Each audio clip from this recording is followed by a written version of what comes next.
अपने पिछले वीडियो में हमने संरक्षण के पक्ष में तर्क का अध्ययन करते हुए शिशु उद्योग तर्क का अध्ययन किया था। शिशु उद्योग तर्क की अर्थशास्त्रियों ने बहुत ही कटु आलोचना की, जो कुछ इस प्रकार हैं। सबसे पहली है कठिन निर्णय। यह निर्णय करना कठिन है कि किस उद्योग को संरक्षण की ज़रूरत है, क्योंकि प्रारंभ में तो प्रत्येक उद्योग शैशव अवस्था में ही होगा। वास्तव में असली शिशु उद्योगों का चयन करना ही कठिन कार्य है, क्योंकि इसके लिए उद्योग के संभाव्य लागत ढांचे और उसकी स्थापित प्रतियोगिता का पूर्वानुमान लगाने की ज़रूरत होती है। दूसरा, विश्वसनीय कसौटी का अभाव। किसी शिशु उद्योग को संरक्षण इस आश्वासन पर दिया जाता है कि जब उद्योग बड़ा हो जाएगा और विदेशी प्रतियोगिता का मुकाबला कर सकेगा तो संरक्षण समाप्त कर दिया जाएगा, परंतु किसी विश्वसनीय कसौटी के अभाव के कारण इस संबंध में निर्णय कर पाना कठिन होता है। तीसरा, निहित स्वार्थ। जब किसी उद्योग को एक बार संरक्षण दे दिया जाता है तो निहित स्वार्थ उत्पन्न हो जाते हैं, जो यह नहीं चाहते कि शुल्क समाप्त कर दिए जाएं। इस प्रकार, जैसा कि हैबरलर ने कहा है, अस्थायी शिशु उद्योग शुल्क कुछ समय बाद स्थायी शुल्क बन जाते हैं, ताकि उन उद्योगों को बनाए रखा जा सके जिन्हें वे शुल्क संरक्षण प्रदान करते हैं। चौथा है प्रशुल्कों को हटाना कठिन। यदि किसी उद्योग का कोई भाग अपने पैरों पर खड़ा भी हो तो भी प्रशुल्कों की आड़ में अनेक कम दक्ष फर्में स्थापित हो जाती हैं, जिनके कारण शुल्क समाप्त करना कठिन हो जाता है। पांचवा है एकाधिकारिक लाभ। कुछ उद्योगपति संरक्षण के अंतर्गत एकाधिकार लाभ उठाने लगते हैं। वे नहीं चाहते कि शुल्क समाप्त किए जाएं, इसलिए वे विधायकों को रिश्वत देते हैं और देश की सामान्य राजनीति को भ्रष्ट बना देते हैं। आगे है बाह्य मितव्ययताएं नहीं होती। हैबरलर इस बात से सहमत नहीं है कि शिशु उद्योगों के विकास के परिणाम स्वरूप उत्पादन की आंतरिक तथा बाह्य मितव्ययताएं प्राप्त होती हैं। उन्होंने स्पष्ट किया कि शिशु उद्योग संरक्षण के अंतर्गत बाह्य मितव्ययताओं की तथाकथित संभावनाएं अस्पष्ट, उलझी हुई तथा संदेहपूर्ण हैं। इसलिए उन पर आधारित प्रशुल्क विषयक तर्क व्यवहारिक आर्थिक सिद्धांत की विलक्षणता से संबंध रखते हैं। अब हम अल्प विकसित देश और शिशु उद्योग तर्क का अध्ययन करते हैं। टैरिफ के लिए शिशु उद्योग तर्क सामान्य तौर से अल्प विकसित देशों पर लागू होता है। इसके अनुसार एक अल्प विकसित देश को किसी एक विशेष वस्तु में संभावित तुलनात्मक लाभ हो सकता है, परंतु ज्ञान के अभाव में तथा उत्पादन का प्रारंभिक स्तर छोटा होने के कारण इसकी प्रारंभिक उत्पादन लागतें बहुत ऊंची होती हैं। इसके परिणाम स्वरूप विदेशी प्रतियोगिता के सामने यह उद्योग अल्प विकसित देश में स्थापित या विकसित नहीं हो सकता।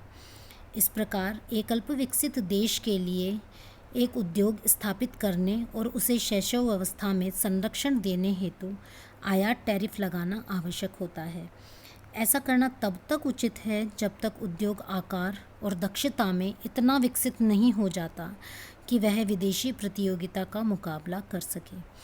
इस तर्क को हम इस चित्र द्वारा समझते हैं, जहाँ पर OPW उस वस्तु की विश्व कीमत है जिसमें अल्प विकसित देश को संभावित तुलनात्मक लाभ होता है, परंतु आरंभ में अल्प विकसित देश में इस वस्तु की उत्पादन लागत OPL है, जो उसकी विश्व कीमत OPW से अधिक है। यही कारण है कि विदेशी प्रतियोगिता के विरुद्ध बिना संरक्षण के यह उद्योग अल्प विकसित देश में स्थापित या विकसित नहीं हो सकता। अतः इस उद्योग को संरक्षण देने के लिए इस वस्तु पर इतना आयात टैरिफ लगाया जाए जो PW-PL से अधिक हो। समय बीतने पर जब शिशु उद्योग फैलता है, उत्पादन बढ़ता है और बड़े पैमाने की मितव्ययताओं के लाभ प्राप्त होते हैं, तो उद्योग की उत्पादन लागत कम होनी प्रारंभ हो जाती है, जैसा कि इस चित्र में OQ1 मात्रा के बाद में दिखाया गया है। जब धीरे धीरे उद्योग और प्रसार करता है तथा उत्पादन OQ2 पर उसकी उत्पादन लागत ई बिंदु पर विश्व कीमत के बराबर हो जाती है, तब उस उद्योग से संरक्षण हटाया जा सकता है। इस ई बिंदु के बाद उत्पादन लागत विश्व कीमत से कम होने के कारण अल्प विकसित देश इस वस्तु को निर्यात कर सकता है।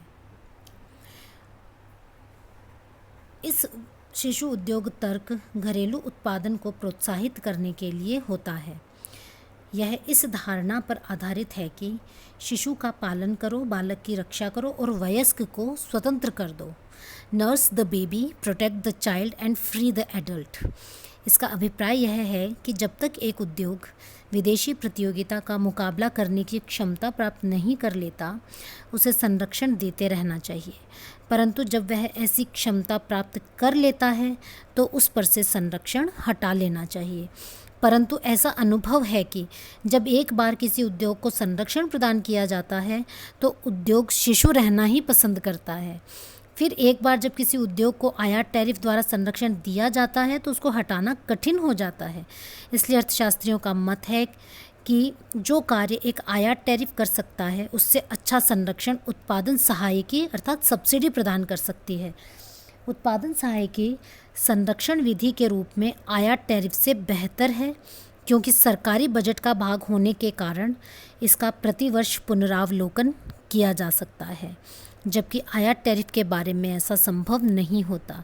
फिर एक सहायकी को शिशु उद्योग की आवश्यकता के अनुसार बढ़ाया या कम किया जा सकता है तथा इसका सापेक्ष कीमतों और घरेलू उपभोग पर बुरा प्रभाव भी नहीं पड़ता। परंतु अल्प विकसित देश सहायकी की अपेक्षा आयात टैरिफ को प्राथमिकता देते हैं, क्योंकि सहायकी देने के लिए राजस्व चाहिए जिनकी इसके पास कमी होती है। दूसरी ओर आयात टैरिफ ऐसे देशों को राजस्व प्रदान करते हैं। इसलिए अल्प विकसित देश शिशु उद्योग को संरक्षण प्रदान करने के लिए आयात स्थानापन्नता की नीति अपनाने के लिए तथा अपनी योजनाओं के लिए राजस्व प्राप्त करने हेतु आयात टैरिफ को अधिक उपयुक्त मानते हैं और उसको अपनाते हैं। यद्यपि ऐसा करने से वे शिशु उद्योग सिद्धांत से कुछ परे हट जाते हैं, फिर भी वे आयात टैरिफ द्वारा देश में अधिक सामाजिक लाभ प्रदान करते हैं।